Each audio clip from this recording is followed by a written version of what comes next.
RJ Basie, your town supervisor, and today we're here at Arlington Sewer Treatment Plant.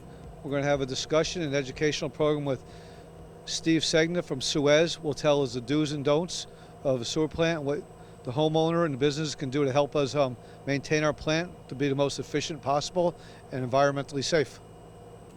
I'm Steve Segna. I'm the project manager here at the Arlington Treatment Plant, and we have been operating and maintaining this facility since 2011.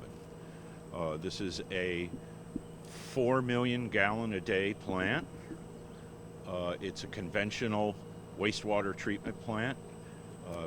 We have a staff of 8 people, including myself. We operate 12 hours a day, every single day, 365 days a year.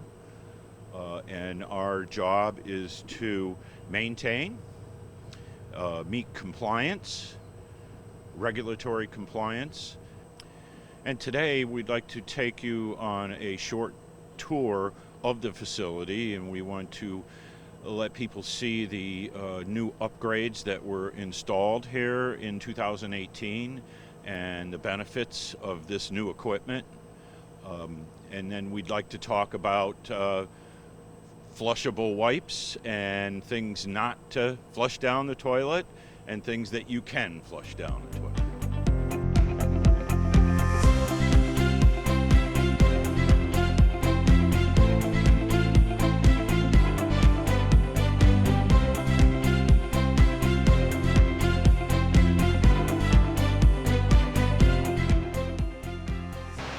We're now inside the new Influent building.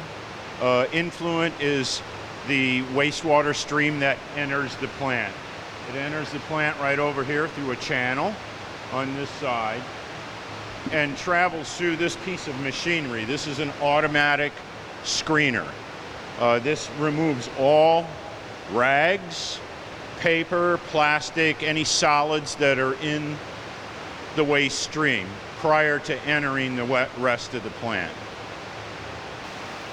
This is the automatic screening mechanism in our treatment plant, and we'd like to show you the material that we remove every single day on a continuous basis from the waste stream as it enters the plant. And I'd just like to show you what we call rags, this material, and this machine will fill this hopper every single day. It's emptied every single day. So let me give you a look at this.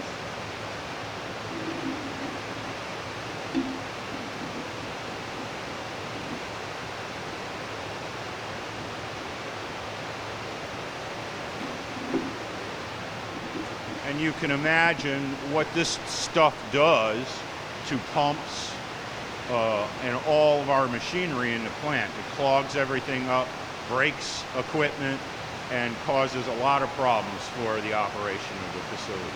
On my right is part of our grit removal system, which is sand, gravel, small stones that come down the sewer lines and end up here in the plant. Okay, I'm going to turn this on. And you can see the dried and washed grit falling into the dumpster. We'll fill one of these dumpsters probably in 2 days with grit.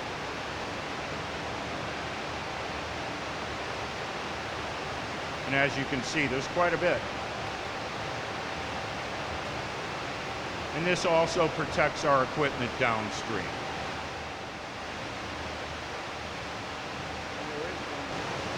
I'm standing over the top of the Influent channel, and directly below me is the last item or piece of machinery that's very important for our facility, and that is our sonic flow meter. The flow meter registers how many gallons of flow come into the plant on a daily basis, and it's very important for our records.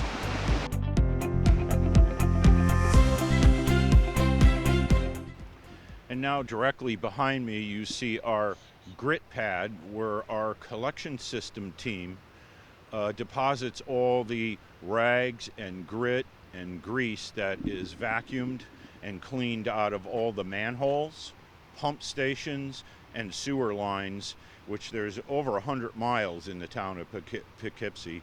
I believe we have over 40 pump stations, and this is where it comes. And you can see the dumpster is completely full of rags and paper and plastic, and I would like to stress very much that we would like to see just toilet paper being flushed down the toilet. No disposable, even though they say they're flushable wipes, they're not. The only real thing that you can flush is toilet paper. No paper towels, no Seafold towels. We're now standing at the head end of our primary clarifiers. These are settling tanks, and the flow of wastewater enters these tanks at this end, and as it travels to the far end, we settle out any solids that are in the waste stream, and probably 50 to 60% of the solids are removed, settled to the bottom of these tanks. And you see the devices along the top of the tank. These are collectors, and they collect grease at the far end, and they collect sludge at this end, which is then pumped into the building next to us for thickening.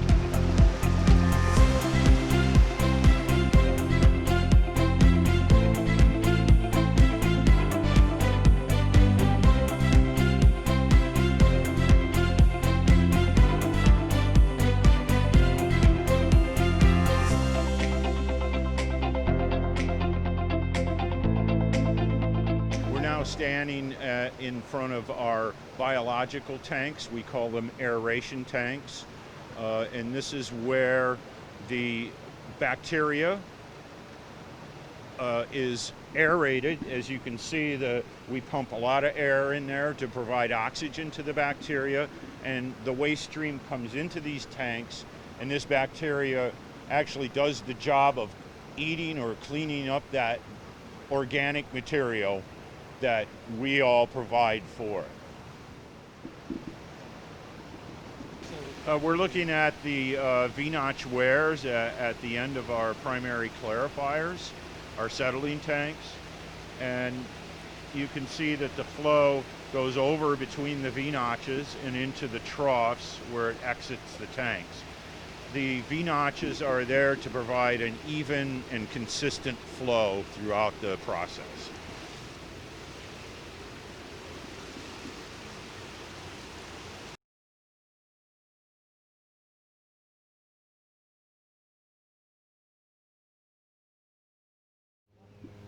We're now looking at the secondary clarifiers. These are our second set of settling tanks. The flow of wastewater after leaving the biological tanks enter these tanks. And as you can see, the sludge settles to the bottom.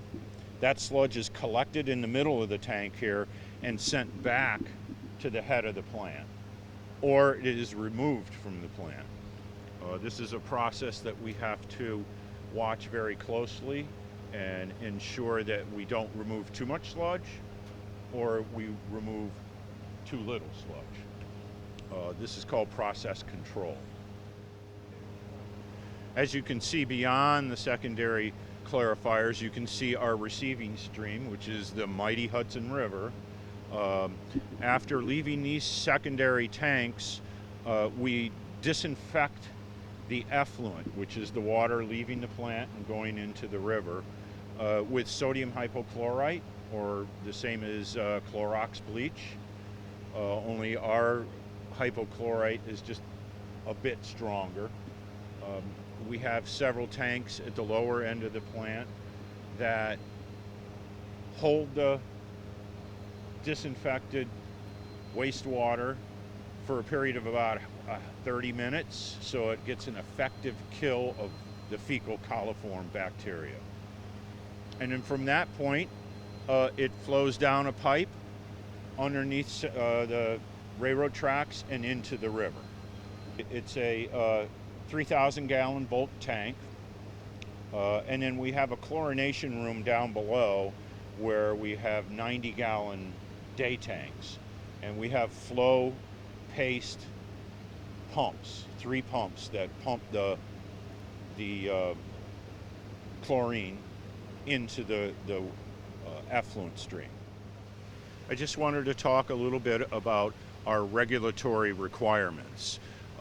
All sewer plants have a regulatory permit, which requires us to limit how much we can release into the Hudson River or any receiving stream. And the way that we regulate that ourselves is by testing. And we are required to test the wastewater stream incoming to the plant and leaving the plant. And we are required to do this twice a day, every day, 365 days a year. And we are also required to do weekly tests that go out to an accredited outside lab, and this is every week, 52 weeks a year. And if there are any non-compliance events, we are required to report that to the New York State DEC, which is our regulatory agency. And if that does happen, thankfully it doesn't happen a great deal, we are required to come up with an action plan to fix the situation and make everything meet the permit requirements. I want to thank everybody again today for watching this video and participating in the educational process of how sewer is processed, how we try to keep it environmentally safe. And you can't stress enough the importance of toilet paper only down the sewer. It wreaks havoc with the system, as you learned today. Thank you for spending time with us, and be safe.